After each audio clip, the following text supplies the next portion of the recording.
As-Sin iqlimun ba'idun 'anil mawadhi'. Cina adalah negara yang berada di ujung dunia. Nah, jadi maksudnya tuntutlah ilmu sekalipun di ujung dunia. Ada hadis saya pernah dengar yang artinya kurang lebih begini, tuntutlah ilmu sampai ke negeri Cina, Ustadz. Itu arti maksudnya seperti apa, Ustadz? Mohon dijelaskan, Ustadz. Ya. Terima kasih atas pertanyaannya. Kalau Rasulullah SAW, utlubul ilma walau bisyin, tuntutlah ilmu sekalipun sampai ke negeri Cina. Ini tadi ada juga lanjutan syair kita, ya. Wa kun taliban lil ilmi bil juhdi daiban wa in kunta tarju naila dzalika bisini. Nah, ini ya. Jadilah engkau penuntut ilmu yang sungguh-sungguh dan istiqomah sekalipun engkau mendapatkan hal tersebut di negeri Cina. Nah, ini ya. Jadi kalau tadi syair, kalau ini hadis, utlubul ilma walau bisyin. Ada yang utlubi, ada yang utlubu. Nah, ini sebenarnya tidak perlu dimasalahkan. Karena aslinya adalah kalimat perintah utlub. Kalau dilanjutkan utlubi. Kalau yang pakai utlubu, itu pakai wawu jama. Jadi tinggal artinya saja. Utlubu, mencarilah siapa kalian, 3 orang lebih. Nah, kalau utlubi atau utlub, nah, itu cuma 1 orang, mencarilah engkau. Al-ilma pada ilmu, ya, walau bisini, sekalipun sampai ke negeri Cina. Ya, sama dengan syair tadi. Wa in kunta naila dzalika bisini. Nah, ini ya luar biasa. Jadi ini hadis, banyak yang bilang itu hadisnya dhaif, Pak Ustadz.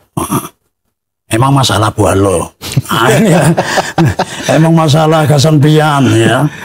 Ya, emang masalah gasan ikam. Nah, ini enggak masalah karena sedikit menerangkan hadis dhaif, ya.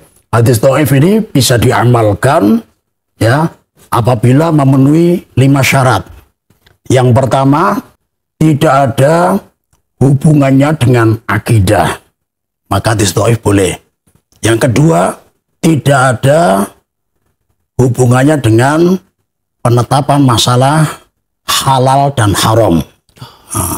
Kemudian yang ketiga, di antara perawi hadisnya tidak ada yang pendusta. Kemudian yang keempat, hadis dhaif tersebut masih di bawah naungan hadis yang sahih. Dan yang kelima, untuk fadhailul a'mal, untuk memotivasi suatu amalan. Nah, sebagaimana memotivasi menuntut ilmu pakai hadis ini diperbolehkan. Ini ya hadis dhaif. Dan kenapa yang dituju adalah negeri Cina? Sebagian ulama berpendapat bahwa kalau kita mengakui keistimewaan negeri Cina waktu itu, memang di waktu itu dipimpin oleh kaisar yang kedua dari dinasti Tang. Nah, itu di negeri Cina ini menemukan sesuatu yang istimewa. Penemuan pertama yaitu kertas, suatu media yang bisa dipakai untuk mencatat ilmu, kemudian bisa disimpan dengan rapi. Ya, karena zaman itu, ya zaman Rasulullah, ketika turun wahyu, ayat Al-Quran ditulis di kulit. Kadang ada daun ditulis di daun, ada batu tulis di batu. Nah, di Cina sudah ada kertas. Luar biasa. Kemudian lanjut lagi ada percetakan. Dan Masya Allah, sekarang Al-Quran mengambil manfaat dari kertas tersebut. Kan di masa Rasulullah, Al-Quran belum terbukukan. Iya. Bahkan di masa Khalifah Al-Ula, sahabat Abu Bakar Siddiq, masih belum juga. Jadi usulan itu ketika khalifahnya sahabat Abu Bakar Siddiq, kemudian yang punya usulan ide cemerlang adalah sahabat Umar bin Khattab. Bagaimana kalau Al-Quran kita bukukan? Itu istilahnya usulan tersebut muncul ketika, mohon maaf, waktu itu ada satu kabilah yang menipu Rasulullah. Dia memberi kabar kalau kami satu kampung ini masuk Islam semua. Minta dikirim para pengajar. Akhirnya dikirimlah para penghafal Al-Quran. Ternyata sampai sana dalam kenyataannya dibantai. Nah, ini yang membuat sahabat Umar khawatir.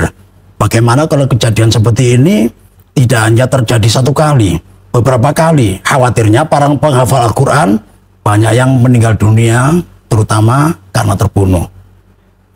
Jadi Al-Quran ini sangat nikmat. Bagaimana kalau Al-Quran ini yang menikmati hanya kita aja, anak cucu kita tidak menikmati. Maka salah satu caranya bagaimana caranya membukukan. Jika ceritanya diterimalah usulan tersebut, dikumpulkan para penghafal Al-Quran yang ada, dikumpulkan semua ayat-ayat Al-Quran yang tertulis di batu, di kulit, di daun, semuanya dikumpulkan.